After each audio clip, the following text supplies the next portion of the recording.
दी गई है। ऐसे में देश के 146 करोड़ लोगों को यानी आप सबको अब एनर्जी सेविंग लाइफस्टाइल अपनाना होगा। अब हम आपको इसके लिए आज कुछ सुझाव देना चाहते हैं। पहली सलाह आपके किचन से जुड़ी हुई है, क्योंकि हमारे देश में 87% एलपीजी का इस्तेमाल हमारे देश के घरों में होता है और हम 66% एलपीजी बाहर से खरीदते हैं। अब सोचिए, जहां से खरीदते हैं अगर वहां से एलपीजी यहां आएगी नहीं, उन देशों के पास भी नहीं होगी, तो हम क्या करेंगे?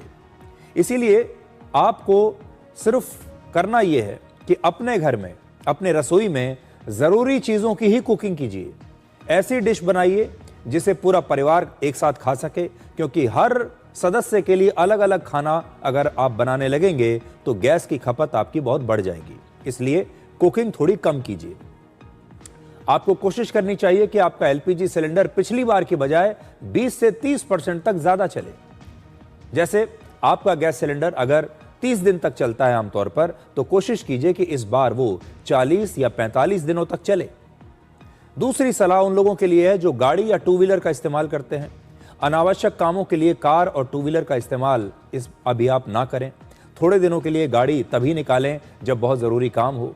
आप कार पूल या बाइक पूल भी कर सकते हैं, जिसमें आप अपने दोस्तों के साथ 3-4 लोग मिलकर एक ही गाड़ी में जा सकते हैं, जिससे ईंधन बचेगा। अगर आपको ज़्यादा दूर नहीं जाना है तो साइकिल या वॉक करके भी जा सकते हैं, और हो सके तो पब्लिक ट्रांसपोर्ट का इस्तेमाल कीजिए। और अगर आप अपनी गाड़ी से कहीं लंबी दूरी की यात्रा की योजना बना रहे हैं तो इसे फिलहाल कुछ दिनों के लिए टाल दीजिए। हम आपको डरा नहीं रहे, हम ये नहीं कह रहे कि आप पैनिक मोड में चले जाइए। हमारे देश में एलपीजी, पेट्रोल या डीजल की कोई कमी इस समय नहीं है, लेकिन अगर आप अभी से अनुशासित रहेंगे, अपना ईंधन बचाएंगे, एलपीजी को बचा कर रखेंगे, तो इससे आपको भी फायदा होगा और देश को भी फायदा होगा।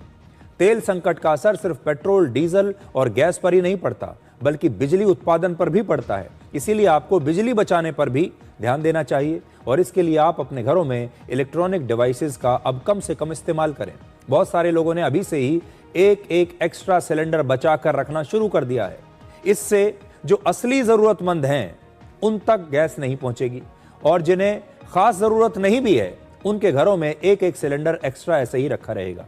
अगर देश का हर नागरिक अपनी जिंदगी में एनर्जी सेविंग मोड ऑन कर देगा तो इससे हम तेल संकट के इस असर को बहुत कम कर सकते हैं और देश की ऊर्जा बचाने में हम अपना भी योगदान दे सकते हैं। और इसीलिए आज हम आपसे ये कह रहे हैं कि घबराने की आवश्यकता नहीं है, पैनिक मोड ऑन करने की जरूरत नहीं है। आपको सिर्फ अपने जीवन में थोड़ा ज्यादा अनुशासन लाना है, और आपके पास